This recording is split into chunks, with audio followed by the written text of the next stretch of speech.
les marchés financiers avec IG Markets, CFD Trading.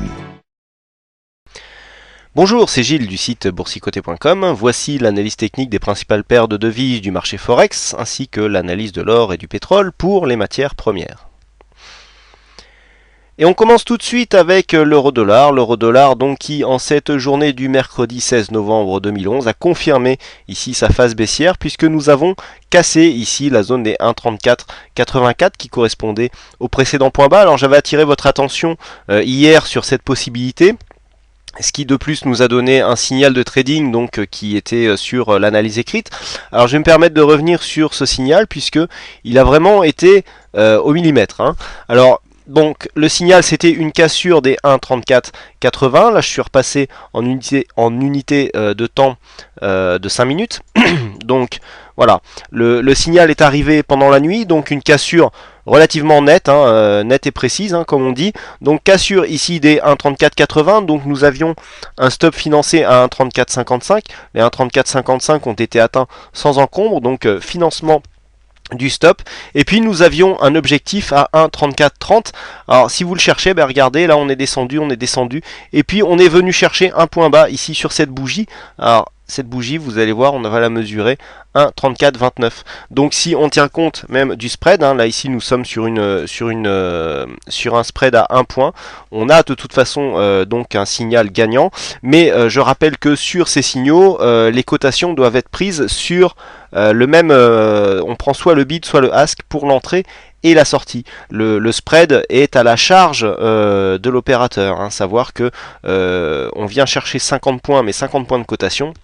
Savoir que si ici on prend 1,3480 sur le bid, on vient chercher 1,3480 sur le bid aussi. On vient pas chercher ici sur le ask et ici sur le bid. Voilà, donc on n'augmente pas en fait l'objectif du spread. C'est-à-dire si l'objectif est de 50 points, on laisse 50 points et puis si on a un spread de 2, eh bien on a un gain net de 48 points.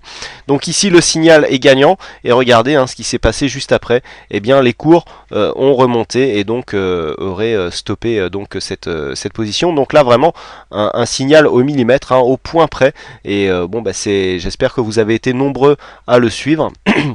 Ce qui vous fait donc un signal gagnant et gratuit, donc offert par le site boursicoté.com.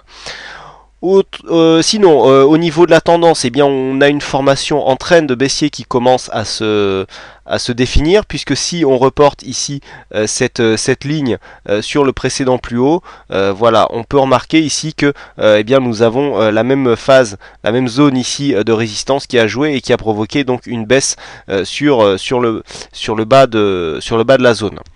Alors nous ne sommes pas venus tester encore le support baissier. Là nous avons eu une phase de baisse assez dynamique, puisqu'on est parti quasiment des 1,38 pour se retrouver donc au plus bas à 1,3430, donc 370 pips de baisse en 2-3 jours.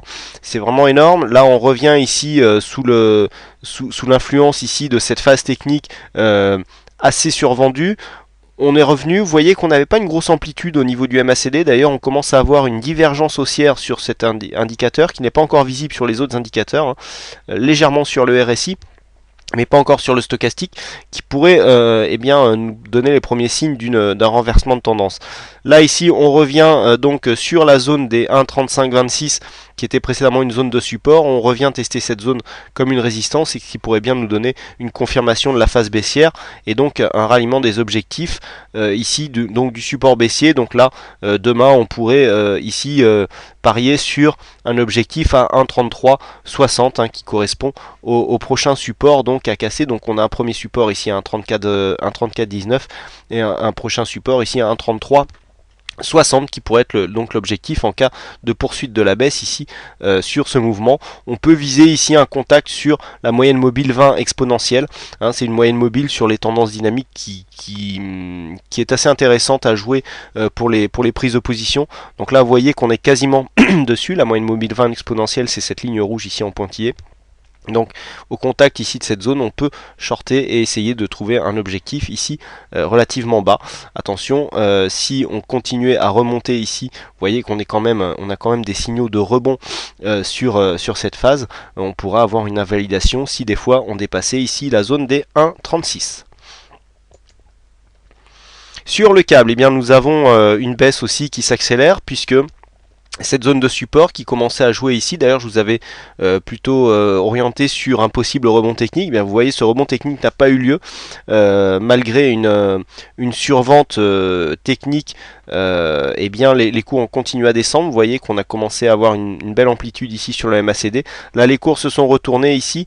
Bon, on n'avait pas de support significatif vraiment défini à cet endroit là. Pourtant les cours sont revenus. Alors par contre ce que l'on a, c'est on a une cassure ici du support baissier avec un retour ici comme une résistance, et vous voyez qu'on commence à repartir à la baisse ici.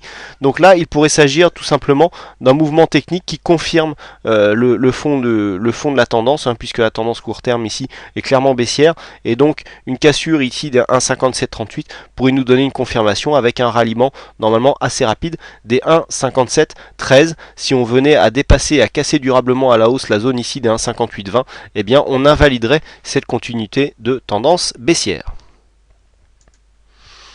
Le dollar yen qui se trouve toujours dans son mouvement ici de fond baissier. Donc là on est repassé sous la zone des 77. Bon, toujours très peu de choses à faire sur le dollar yen. Je ne sais pas d'ailleurs si je vais continuer à produire des analyses sur cette paire de devises, tant la période est peu propice à faire de bonnes analyses, puisque là bon c'est clairement manipulé. Donc a priori actuellement c'est pas trop c'est pas trop le bon support même pour faire des écarts, hein. Vous voyez que si on s'approche, on a un écart sur le jour. On a eu un plus haut à 77,16 dans la nuit, et on a eu un plus bas en journée à 76, bon on dira 86, histoire de dire qu'on a eu 30 pips d'amplitude. Donc c'est vraiment pas terrible sur le dollar yen, mais bon, il faut s'y faire, c'est le marché qui décide. On passe tout de suite à l'or, donc l'or où je vous indiquais hier une cassure ici de ce support haussier, mais qui irait certainement vers une tendance relativement neutre, voire légèrement négative. Bon, c'est ce qui est en train de se passer. Si on se rapproche, on voit qu'on est venu marquer ici un mouvement d'exagération qui a rapidement été repris, et puis on enchaîne derrière avec une bougie qui commence à être haussière. Attention, on est repassé ici sous la moyenne mobile 50. Si on y restait durablement, on pourrait réorienter donc la tendance moyen terme à la baisse. Je vous rappelle que nous sommes ici dans une continuité de figure qui serait plutôt haussière, puisque vous voyez ici nous avons des plus hauts qui baissent.